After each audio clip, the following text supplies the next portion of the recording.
જય માતાજી ફ્રેન્ડ, કેમ છો બધા? મજામાં?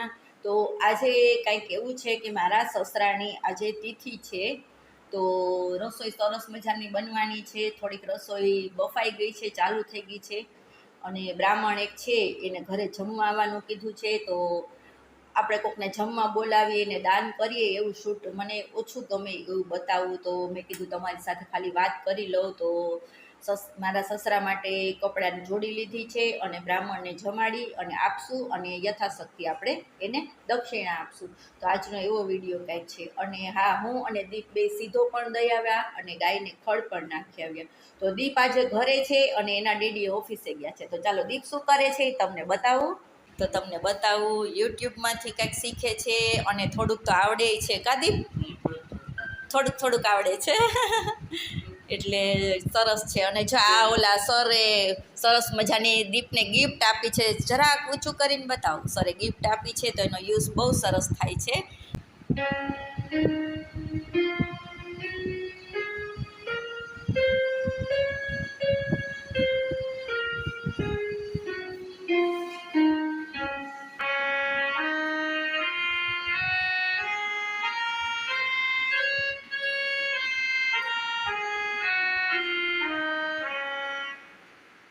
તો ચાલો આપણે કિચનમાં જાશું અને તમને બતાવું આજની રસોઈ.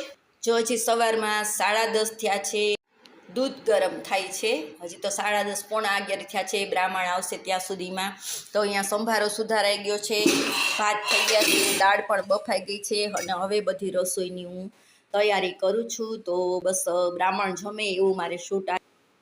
તો બસ જો આવી કંઈક તૈયારી થઈ ગઈ છે, અને હવે બસ એને 12:15 વચ્ચે કીધું છે. તો જમવા આવશે ત્યાં સુધીમાં રસોઈ રેડી કરી નાખું. ચાલો નવા વિડીયો સાથે મળશું. આજની રસોઈમાં અમે છે ને દાળ ભાત, શાક, પાકો સંભારો અને પોપૈયું પણ ખવડાવશું બ્રાહ્મણને, કારણ કે મારા સસરાને પોપૈયું ખૂબ જ ભાવતું હતું. અને બહારથી સ્વીટ લઈ આવવાના છે, રબડી લઈ આવવાના છે ને પૂરી. તો ફૂલ ડીશ થઈ જશે. અને હા, ઢોકળા લઈ આવવાના છે. તો દાળ ભાત, શાક, રબડી, પૂરી, ઢોકળા, ચટણી, સંભારો અને પાપડ, બરાબર એટલી આજે ડીશમાં હશે. કારણ કે બ્રાહ્મણ જમશે એટલે હું શૂટ નથી કરવાની. ઓકે. અને પોપૈયું એને બહુ જ ભાવતું, એટલે અમે એની તિથિ હોય કે ગમે ત્યારે ઘરમાં આવી હોય તો એના ભાગનું પહેલાં અમે ગાયને કાઢી અને એને યાદ કરી અને દઈએ છે. અને એના ખૂબ ખૂબ અમારા ઉપર આશીર્વાદ છે, ખૂબ એના આશીર્વાદ છે. તો અમે બસ પપ્પાને પ્રાર્થના કરીએ છીએ કે એ પપ્પા તમે સદાયને માટે તમારા આશીર્વાદ અમારી ઉપર રાખજો. સદાય તમે એવા જ આશીર્વાદ દેજો કે અમારું ફેમિલી ખુશ રહે, અમારું કુટુંબ ખુશ રહે. બસ બીજું શું આપણે જોઈએ.